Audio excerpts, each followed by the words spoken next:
Alors, une petite vidéo pour vous rappeler, pour les CM2, ce que sont les nombres décimaux. Et pour les CM1, et bien pour vous en parler tout court. Alors, un nombre décimal, déjà, si vous vous rappelez, c'est un nombre avec une virgule.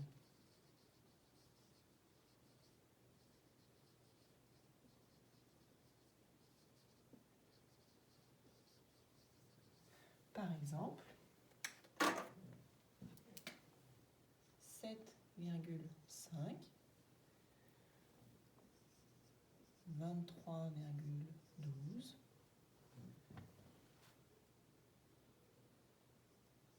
79,102.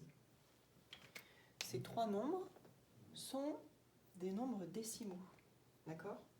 Si je prends à l'inverse 8 par exemple, ou 25 000, ou 3 180 000, il n'y a pas de virgule, donc ce ne sont pas des nombres décimaux. D'accord ? Il me faut obligatoirement ma virgule.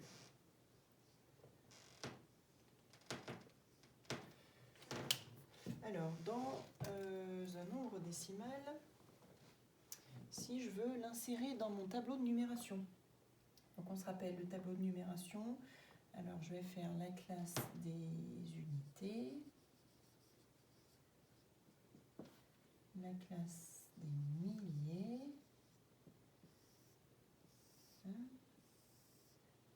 dans chacune des classes, on se rappelle qu'il y a 3 colonnes, centaines, dizaines, unités.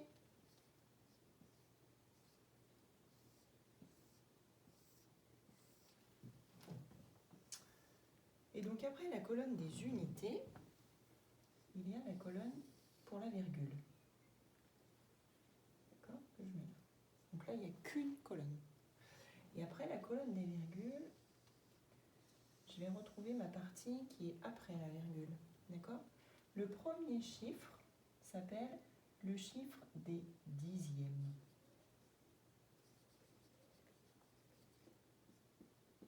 Le second s'appelle le chiffre des centièmes.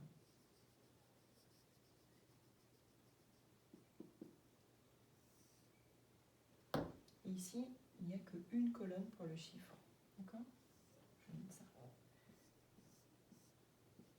Donc si par exemple je prends 7,5 pour le mettre dans le tableau, la chose la plus simple à faire en premier, c'est de mettre la virgule. D'accord ? Je mets ma virgule. Et après, je complète mon tableau.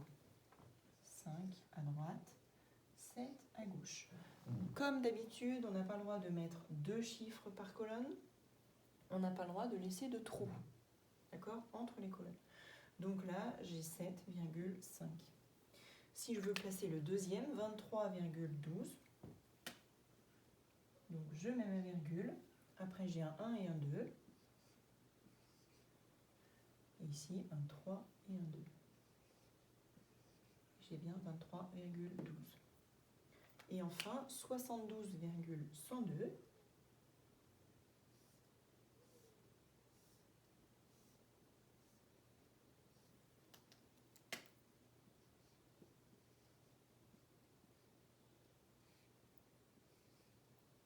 Et ici, alors je vais juste vous en parler aujourd'hui, rapidement. La troisième colonne, ça s'appelle la colonne des millièmes. D'accord ? Mais là, aujourd'hui, on va s'intéresser surtout aux dixièmes et aux centièmes. Donc, si on regarde, si on reprend le premier, il y a 7 unités dans la classe des unités, donc 7 unités et 5 dixièmes. Pour le deuxième, si on veut décomposer, il y a 2 dizaines, 3 unités, 1 dixième et 2 centièmes. Mais je pourrais aussi dire qu'il y a 23 unités, 1 dixième, 2 centièmes, ou je peux dire aussi qu'il y a 12 centièmes.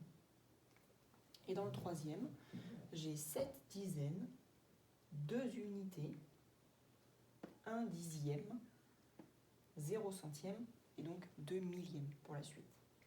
Mais je pourrais aussi dire qu'il y a 72 unités et 102 millièmes.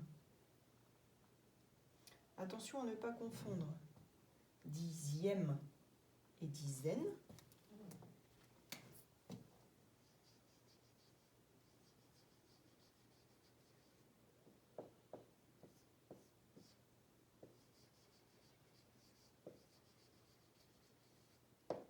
Dixième n'est pas égal à dizaine et centième n'est pas égal à centaine.